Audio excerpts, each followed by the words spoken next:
你有没有想过，有一本书起初专门是写给死人看的，不是隐喻，不是诗意的说法，就是字面上的意思。它最初的用途是由喇嘛在临终者的耳边诵读，一字一句像是在黑暗中为灵魂点燃一盏灯。这本书存在超过1000年，被压在西藏某座寺院的石墙缝里，沉睡了数百年，最终在20世纪被挖掘出来，翻译成英文，震惊了整个西方世界。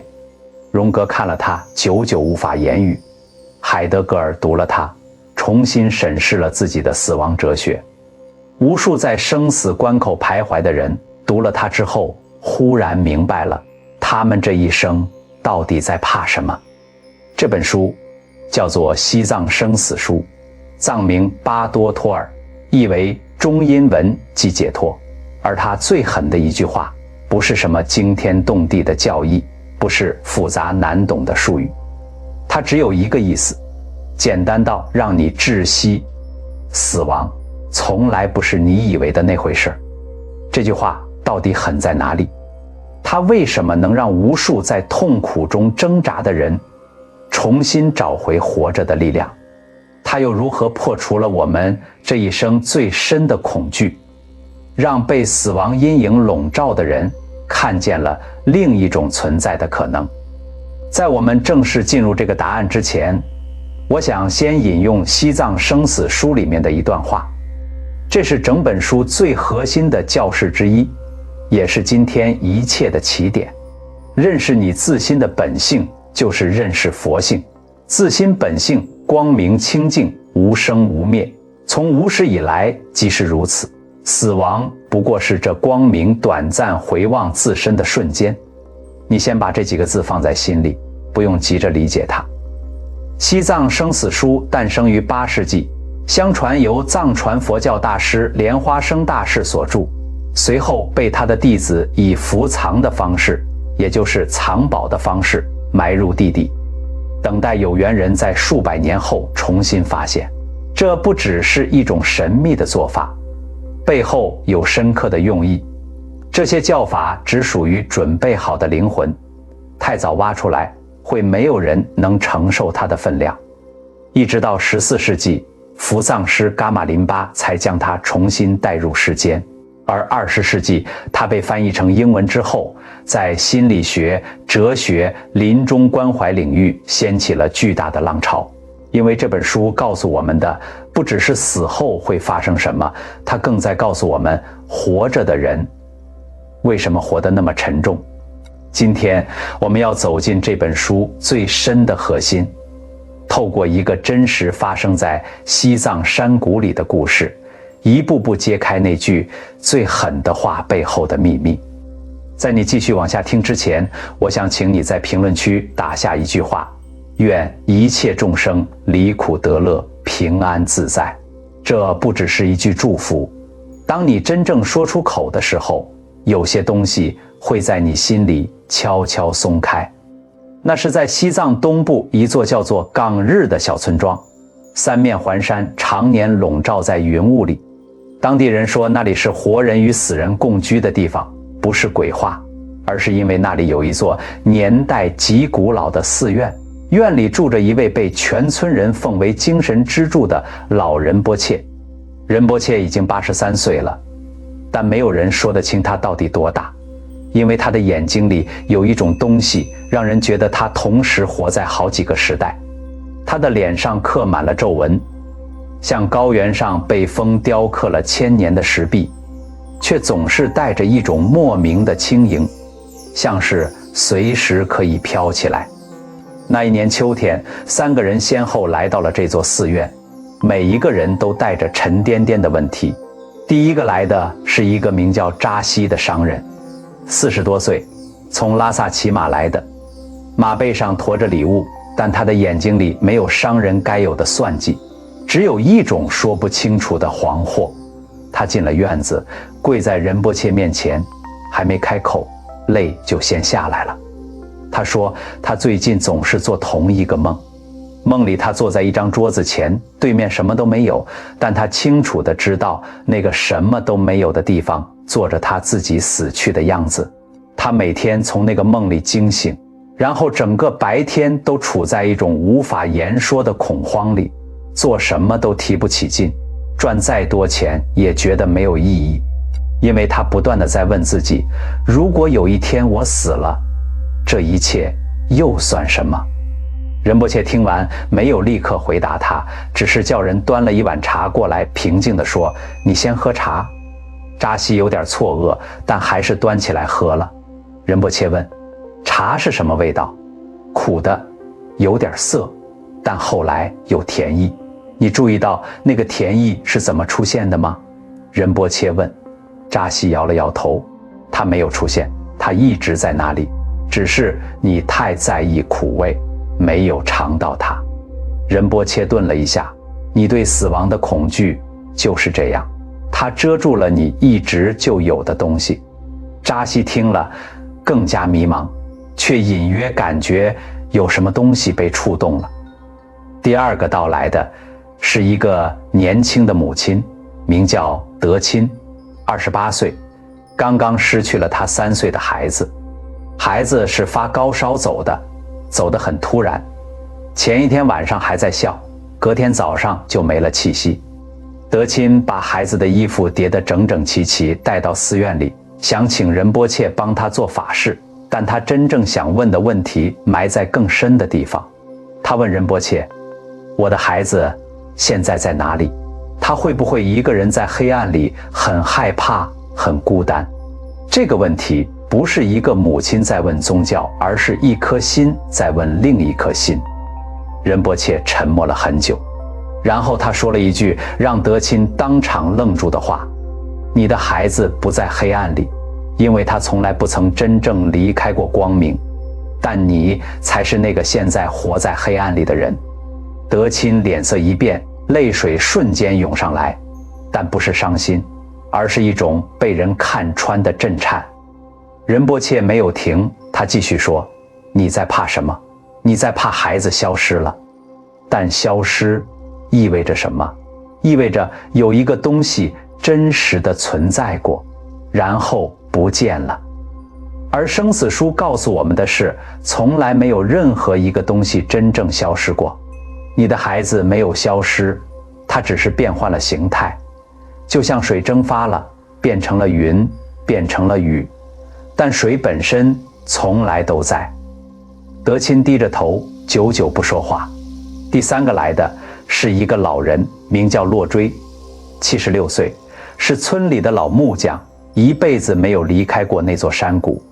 他来的时候已经生了很重的病，走路要靠拄杖，背驼得像一张弓，但眼睛依然清明。他没有带礼物，没有带问题，只是走进院子，在仁波切面前坐下，然后说，仁波切，我快死了，我想知道该怎么死。这句话让旁边的年轻僧侣都吓了一跳，但仁波切只是微微一笑，说，你是3个人里面问得最好的一个。洛追也笑了，笑得很踏实，像是一块石头找到了落地的地方。仁波切把3个人都留下来，说要给他们讲一个故事，而这个故事就是西藏生死书里最核心的那段教示，关于中阴的旅程。他说，根据这本书的描述，一个人在死亡的瞬间会经历一种叫做法性中阴的状态，在那个状态里，意识会脱离身体，回归它最原始的本质，一道无边无际的光明。这道光明没有颜色，没有形状，没有声音，但它不是虚无，它是一切的根源。佛法称它为法身，也有人叫它本觉，就是意识最深处那个清醒的纯粹的部分。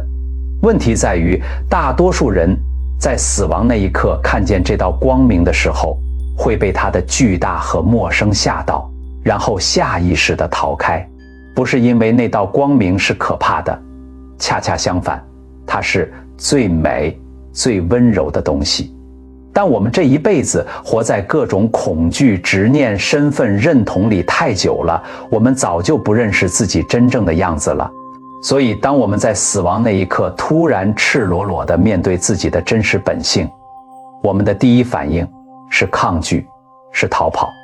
然后意识会进入下一个状态，开始遇见各种景象，有光明的，有黑暗的，有祥和的，有恐怖的。而这些景象不是外来的，全部都是意识自己投射出来的。西藏生死书用非常细致的方式描述了每一种景象，并且一再叮嘱，不管你看到的是佛光还是恶魔，都不要迷失，因为那都是你自己心念的折射，不是真实存在的外部世界。仁波切讲到这里，停下来看着洛追问：老木匠，你听懂了吗？洛追想了一会儿，说：所以那些我这辈子怕的东西，死了之后还会跟着我。不只是跟着，仁波切说，他们会变成你眼前的整个世界。洛追沉默了很久，然后缓缓说了一句话，让德钦和扎西都不由自主地屏住了呼吸。那我现在就得开始练习，不怕他们了。仁波切脸上露出了那个笑，说：你已经在做了，你能坐在这里说出我快死了这4个字，你就已经在练习了。大多数人花了一辈子，连承认自己会死都做不到。那天晚上，寺院里的酥油灯燃得格外亮，仁波切又继续讲了很多，但扎西最记得的是仁波切最后说的那句话。他没有用什么复杂的语言，只是平静地说：你这一生最大的苦，不是因为你知道自己会死，而是因为你活着的时候始终把自己当成一个快要死的人，而不是一个正在活着的人。扎西那一刻感觉有什么东西在自己胸口裂开了，不是疼，是一种奇异的松动，像一块压了很久的石头忽然碎成了粉末，随风散掉。接下来的几天，3个人都住在寺院里，仁波切没有再集中给他们讲课，而是让他们各自去做一件事，每天在院子里找一个安静的角落，坐下来想象自己正在死去。不是用来恐吓他们，而是一种藏传佛教中非常古老的观想修法，叫做临终观。在活着的时候模拟死亡的过程，让自己在意识层面经历那道光明，然后学会认出它，不再逃跑。扎西第一天做观想的时候，几乎是立刻就进入了一种极度恐惧的状态，心跳加速，手心出汗，脑子里不断闪过各种他舍不得放下的东西，他的生意，他的财产，他的面子，他的家人，他对未来的规划，一切的一切，在死亡的想象面前突然变得轻飘飘的，没有任何重量。这让他更恐惧了。他冲去找仁波切说：我做不到，我一想到死，脑子里什么都想不了，只剩下恐惧。仁波切问：那个恐惧是什么的恐惧？是失去的恐惧。失去什么？失去我自己。扎西说完，自己都愣了一下。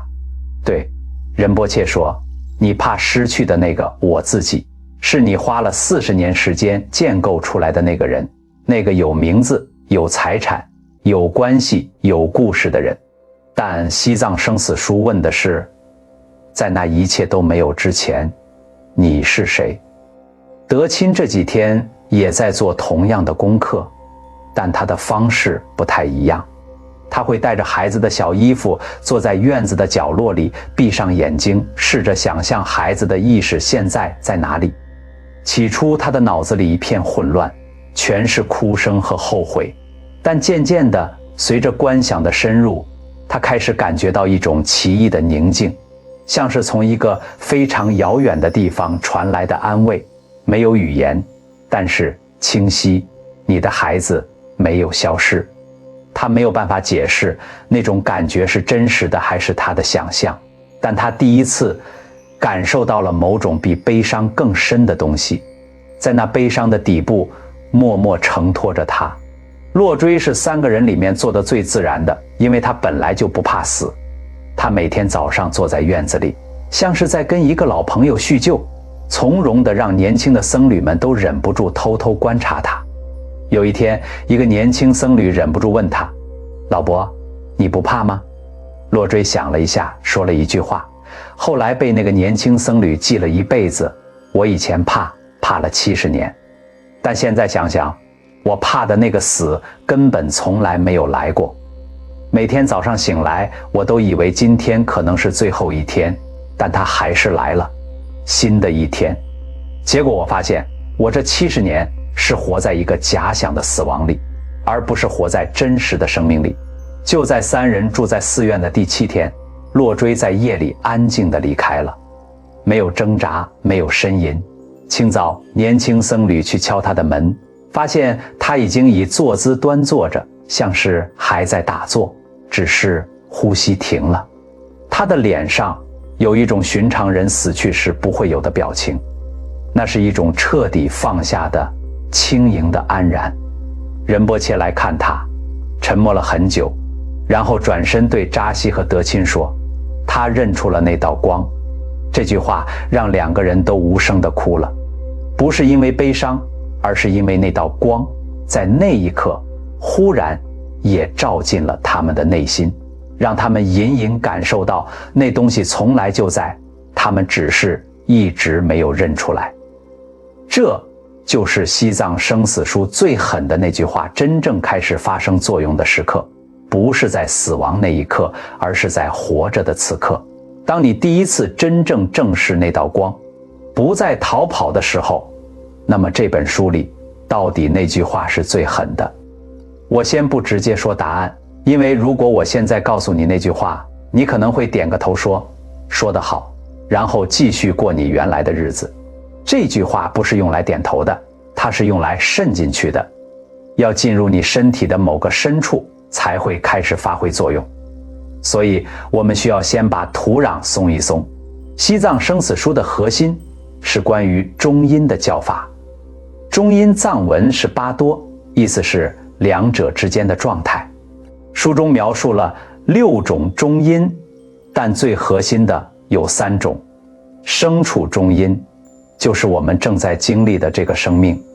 死亡中阴就是临终到死亡那一刻的过渡，以及法性中阴，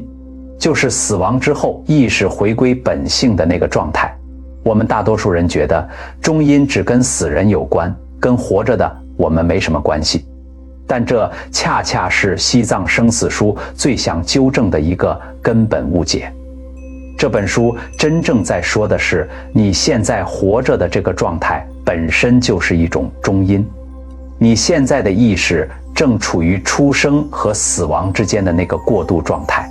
你以为你是固定的、真实的、持续存在的，但事实上，就像昨晚做梦的那个你和现在醒着的你，本质上是同一段意识流里不同的涌现。没有什么是永久不变的，一切都在流动。佛教把这个叫做无常，这个词被说了太多次，已经变成了一种口头禅。人们说无常的时候，往往是在说别人的事，而不是说自己的事。但西藏生死书把无常这2个字推进了你的脸里，逼你正视你这个我，这个你用一辈子时间构建和保护的我，是不断在改变的，是没有固定实体的，是随时可能消散的。这就是我们恐惧死亡的真正根源。我们怕死，不只是怕身体的消亡，更深层是怕那个我的消失。我的名字，我的故事，我的关系，我的过去和未来，一切的一切，在死亡面前都会归零。这种恐惧不是偶尔的，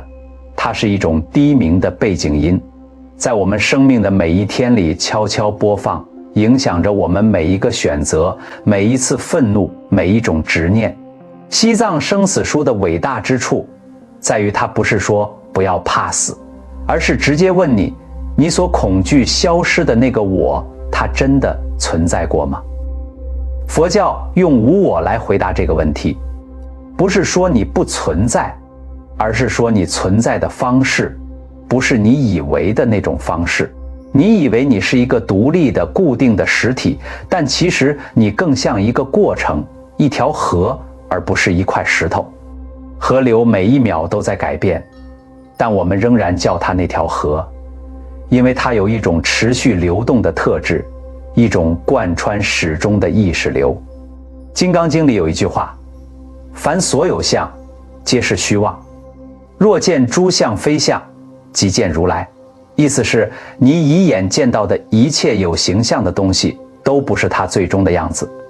当你看穿了这些表象，才能触碰到那个更深的真实死亡，就是那个最终的表象被剥落的时刻。然后是心经的那句色即是空，空即是色。很多人把空理解成虚无，什么都没有，这是一个很大的误解。空不是虚无，它是一种无限的可能性，是一切形态得以存在的那个基地。就像一面干净的镜子，它之所以能照出千变万化的影像，恰恰是因为它本身什么都不是。我们的意识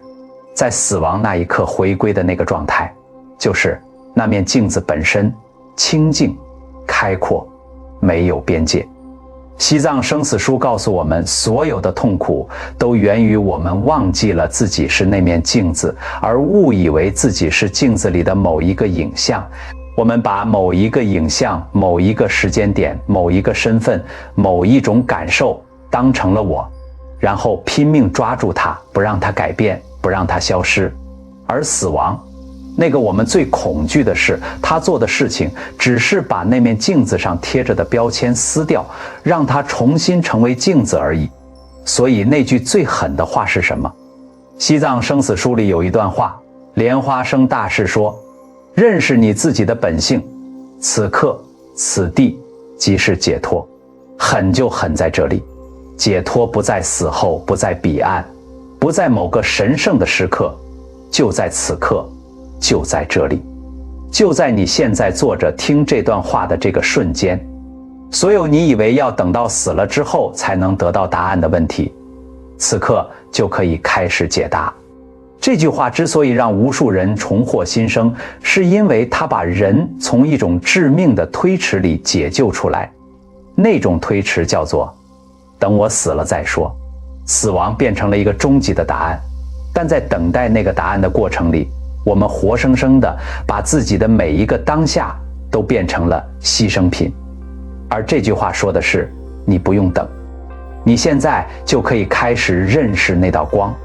你现在就可以开始松开那些执念，你现在就可以开始活在真实的自己里，而不是活在那个由恐惧构建出来的幻象里。你我皆是归人，不是因为我们终将死去，而是因为那道光本来就是我们的家，我们只是出去走了一趟，迟早要回来。那么如果这一切不只是停留在理解层面，我们能做什么？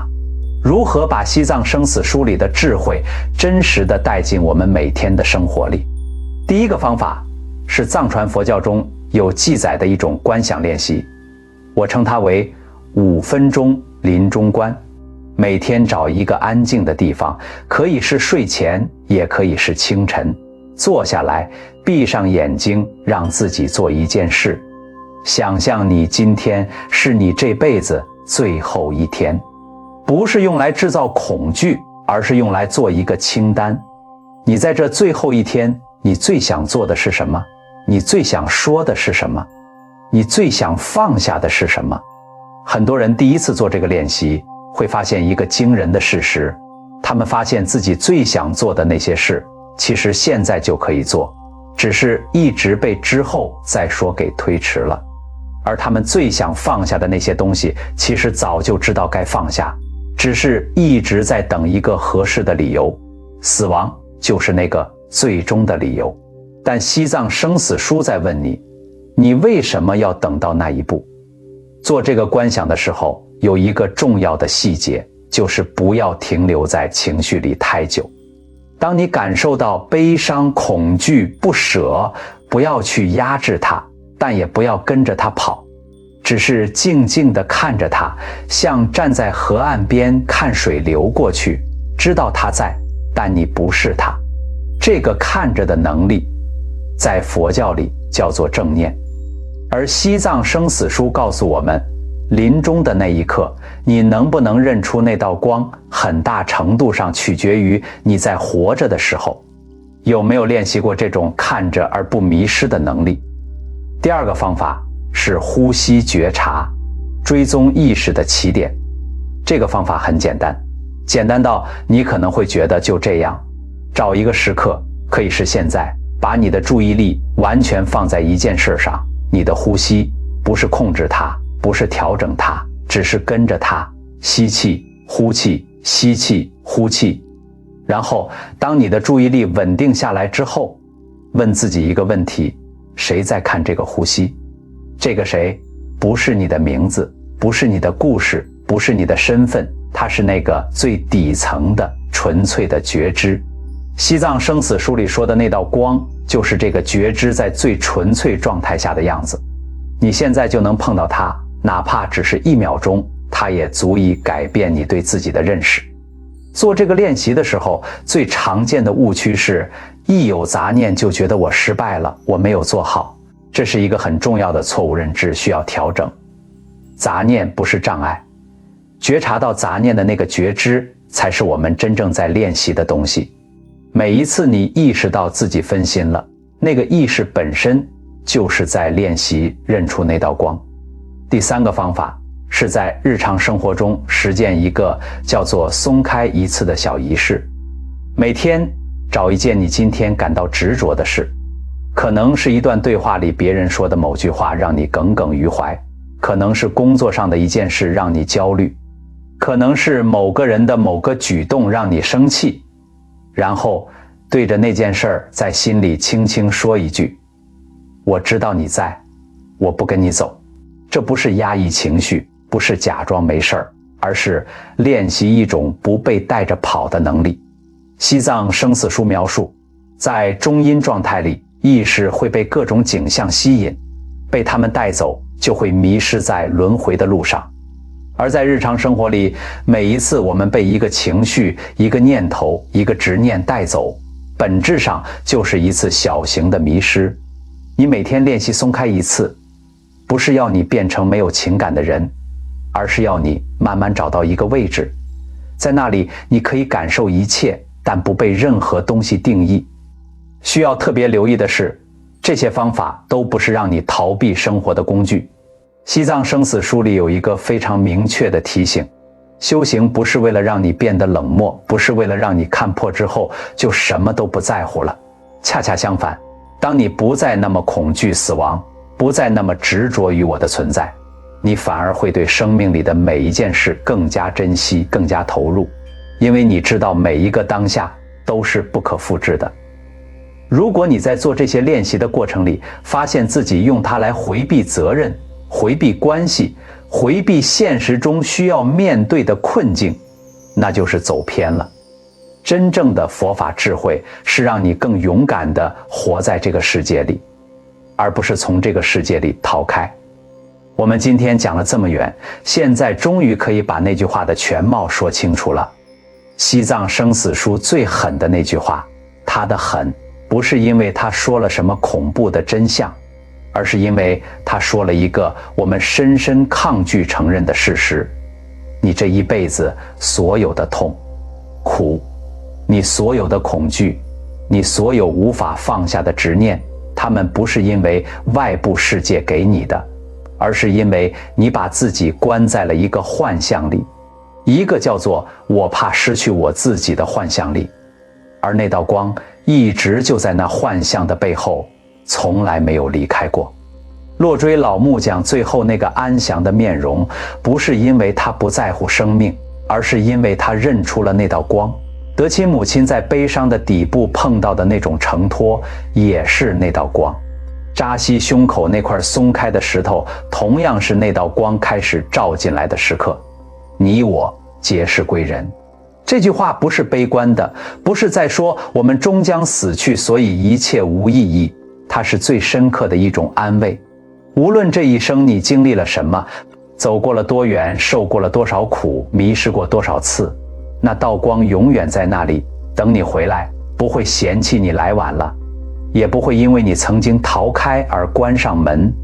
所以今天我想留给你一个问题，不是叫你现在就回答，而是带着它生活，带着它入睡，带着它在某个安静的早晨重新问自己，在所有的故事都结束之后，在所有的名字和角色都卸下之后，当那面镜子重新变得干净，那个一直在看的你，感觉是什么？如果这段内容触动了你，哪怕只是一点点，欢迎你在留言区留下你的感受。也许是一个问题，也许只是一句话，也许只是一个字。每一个留言都是一个人在探索自己内心深处的一个足迹。我很荣幸能见证这些。如果你觉得这些内容对你身边的人有帮助，把它分享出去。有时候一段话会在对的时机落到对的人手里，改变一些我们看不见的东西。我们下期见。